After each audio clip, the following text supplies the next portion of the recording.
Next up, another 7:30 game is Arizona State at Mississippi State. It's on ESPN2. Storyline, at least for me in this one, Arizona State currently ranked number 12 in the country in the new AP poll that just dropped.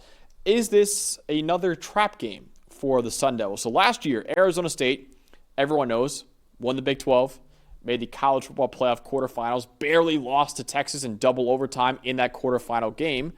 Mississippi State, meanwhile, was one of the worst teams in the country. They had a 2-10 record last year in Jeff Lebby's first year as head coach. And yet, when these two met last year, the Sun Devils barely squeaked by at home with a 30-23 victory. Now, this game is in Starkville at Mississippi State. The Bulldogs look to finish the job this year against Arizona State. So I'm going to throw some context in here for all of that, because I know on the surface everyone's going to go, well, Arizona State beat them by 7. Here's a couple of things that happened with that game. One, that was before Arizona State got raging hot down the stretch. 2, that was before Blake Shapen got hurt, and Blake Shapen will be starting in this game, and that was when Blake Shapen was still healthy. He played a good game. 3, and the hard part for me later with picking this game is Arizona State at one point in this game was up 30-3. And it kind of fell asleep in the fourth quarter a little bit. So there was a bit of, okay, the final score doesn't necessarily tell us that how good Arizona State was for most of this game, but it's still dangerous because there's people expecting Mississippi State to be better. Can Arizona State get over the hangover of being a playoff team last year and the great run that they had and winning the Big 12 and all that? And now it's on the road. Now it's in Starkville, which is notorious, especially at night, for being a tough environment to go to, right? So I think there's a lot of dimensions that, yes, make this game a bit dangerous for the Sun Devils for sure. And then it's a matter, and I'll mention this in a minute, of how we don't know how different it looks yet without Cam Scatterbo. And I like Kyson Brown. I like Kanye Udo, but that was your engine. Now we're going to get to see it against a Power 4 team again. What does that look like? And a Jeff Lebby program that is desperate for a signature victory after a 2-10 record last year. A solid win, unfortunately. I was wrong on my upset pick. I picked Southern Miss as my upset pick of the week over at Mississippi State. They won that game, Mississippi State did. But if they could beat a top 15 team, a playoff contender in Arizona State, that is a statement saying, hey, we're not going to be a 2-10 team like last year. Yeah, and I think one thing that would help them, look, Blake Shapen, when he's healthy, he's throwing the ball well in this offense, and that includes last year against Arizona State. The big problem last year for Mississippi State was the rushing difference. They got outrushed in that game last year, excluding sacks, 350-61. Yeah. So Mississippi State, you got to find the run game. Now, Devon Booth, Fluff Bothwell, I like the running. Love Fluff Bothwell. We love Fluff Bothwell. That's my guy. Great player. Yeah. But both of those guys, good backs, both had pretty good games last week against Southern Miss. Obviously, step up in competition here. I like Arizona State's defense. They emphasize stopping the run. They're fast. They're aggressive. They got a good set of linebackers, especially, that can really fly to the football. I like this Arizona State defense. Mississippi State, last year, 61 yards on the ground, only 2 missed tackles forced, not a single explosive run. I believe the longest run in that game was 7 yards. And it was the offensive line, too, 55.3 run blocking grade. So, need to have some balance. Don't make Blake Shapen carry you. This Jeff Lebby offense isn't designed for the quarterback to just carry him. It's run heavy, it's play action heavy, it's RPO heavy, and then we take shots when they have space to do it. If they can run for more, if they can make up significantly the rushing difference between 350 and 61, even if they're still at a bit of a disadvantage, but not 6 times what you're getting is what you're giving up. Then you talk about being in a game where you're not down 30-3 early like they were last year, right? And they were turning the ball over, and it was just a mess. And you're not forcing Blake Shapen to carry, because this is not an offense. We used to see this at Oklahoma with Dylan Gabriel. It's not an offense that you want to carry you in the drop-back game. You want the play action, you want the RPO, and you want the shots outside the numbers at that point. And there were moments last year where Arizona State had some busts in coverage against this team. They didn't play a great game in coverage against this team last year. So run the ball, though. They got to find a way with Booth and Bothwell. What a good name for a backfield, too. That's great. Booth and Bothwell. Love that. Anyway, just thought of that just now. But either way, 2 good backs, run the football better than you did last year. If they can be a little bit more physical up front, I like where Mississippi State's offense can function in this game. So I have Arizona State's offense. Mine is, can the Bulldogs force somebody other than Jordan Tyson to beat them in this ball game? Because you look at that game last year, Arizona State relied, and I mean relied, on Cam Scatterbo to win them that ball game. He had an elite 91 PFF grade in that game against Mississippi State. 262 rushing yards, 155 rushing yards after contact. If that wasn't enough, he also led the team with 35 receiving yards in the game. So he was by far the leading rusher and the leading receiver for Arizona State in that win over Mississippi State. But now he's with the New York Giants.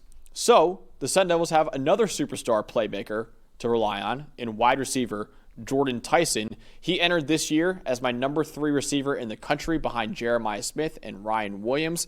He had over 1,000 receiving yards last year, only second to Jeremiah Smith among Power 4 players returning to college football.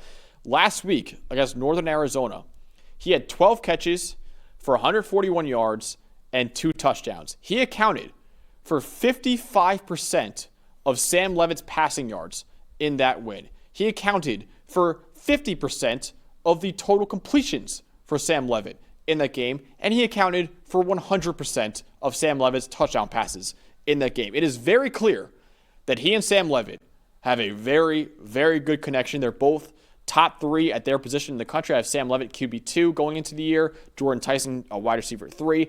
I think it is the best quarterback wide receiver connection that we have in college football right now. Mississippi State, meanwhile, last year had the worst defensive grade in the Power 4 last season, but they added a lot of transfers on the side of the ball. I love Jerron Manning coming in, the safety from Old Dominion. He's a great player. If the Bulldogs can focus on just stopping Jordan Tyson and force Sam Leavitt to find somebody else in that passing game or even the run game too to rely on, they can make this game interesting once again. I'm not saying it's going to be as bad as Arizona was last year, where it was Tedder McMillan and that was it for the entire offense. I don't know if it would be that bad, but I do think Jordan Tyson is by far the guy that Arizona State wants to rely on in this offense. Yeah, no, absolutely. And I think you still talk about a team that's going to want to run the football, right? With Sam Leavitt himself as a dangerous runner, Kyson Brown, Kanye Udo. I think you're looking at a scenario here. That is the scenario you're afraid of, is the Arizona situation, where it's like we have the quarterback, we have the receiver, we have nothing else. Last week, Arizona State's other wide receivers, 7 targets, 2 catches, 5 yards. Yeah. Something else and Kyson Brown was their second leading receiver by far. This is the part you worry about, where my level, I have actually when I looked at Arizona State's offense last week, and I thought to Mississippi State's defense, I know they're playing Southern Miss, and we think Southern Miss is a pretty good team, and actually Southern Miss played a good 2.5 quarters in that game. Their defense looks faster. The Bulldogs' defense looks faster. It looks more sound. It just doesn't look as much. Last year was just a mess. Their defense was a train wreck last year. We can admit that. They look faster. They look more sound. If they can, like you mentioned, you focus on that one target and just make anybody else beat you. You want to bracket. You want to tilt all the zones. You want to do whatever you want. Fine. Arizona State, I have like a medium level of concern for them in this game offensively, because I don't think they put in their best effort last week offensively. I don't think their offensive line played that well. And even Kenny Dillingham in the last couple weeks has made some comments about the way they've practiced that have not been great. I think their defense was still very high energy. I think they're always going to be high energy on defense. But that offense, even last week against an FCS team, there were moments where it was just like, Sam, just save us. You got it. Don't love that. Didn't look as schematically sound as it did last year. So I'm curious to see, maybe in a game of higher intensity. Obviously on the road, they're going to have to execute at a high level. But this is one I'm keeping my eye on here. I love Sam Leavitt. I love Jordan Tyson. But the entire picture here, maybe we're just having Arizona flashbacks with our picks that we made for the Big 12 last year. But I got to see this in this game. I think I came out of this thinking this game is going to be tougher than people think. And what's pretty much a cross-country trip for Arizona State, too, in this one. Will Mississippi State pull off the massive upset over a top 15 team, or will the Sun Devils win once again? I have a higher level of worry about this game than I did going into the film study. I'm still going to take the Sun Devils. I have them 28-24. And the big reason I can sit here and say is Sam Leavitt's the best football player on the field, I think. I think overall his legs, what he's opened up now with his legs from the second half of last year, we saw it in the Texas game, and then last week, the long touchdown run, I think he had 94 rushing yards last week. He's going to get out there and he's going to do everything he can to win this football game, and it may take everything he has to win this game, because Jeff Lebby's offense, I think, should be more balanced this year. I think the defense looks faster. If they do have a plan for Jordan Tyson, a competent one, this gets really dangerous, because last week I struggled to see what the other answers were in Arizona State's offense? Are they not deep enough? Now, again, I'm going to ride Levitt. I think he's the best player on the field in this game. They get out a close road win, but I'm going 28-24. I do see the danger here. I'm a little worried about Arizona State's offense and their offensive line specifically. Drake Hodde making a great point in the chat that Jalen Moss got hurt, one of their other top receivers in last week's game. Not good. They need a number 2 target somewhere on the outside. And if it was going to be Jalen Moss, do we know if he's going to play this week? We don't know. I haven't gotten an update yet. But, I mean, this is a guy last year at Fresno State. He had over 500 yards. He had over 700 yards the year before at Fresno State, too. Like, he is a good player. He probably would be the number 2 receiver for this team. So if he's not playing at Mississippi State, that's a big problem. That's a big problem. I think if that's when you worry about, is this offense all of a sudden too thin, right? Like we saw at Arizona last year. I hate to bring up the rival, but that's exactly what happened at Arizona, especially after Ja'Cory Krosky-Merritt was declared ineligible. All of a sudden, they had no other answers. So I think it's a dangerous game. I do. I think it's dangerous. I'm going with Arizona State. I have them covering, but I have it 35-24.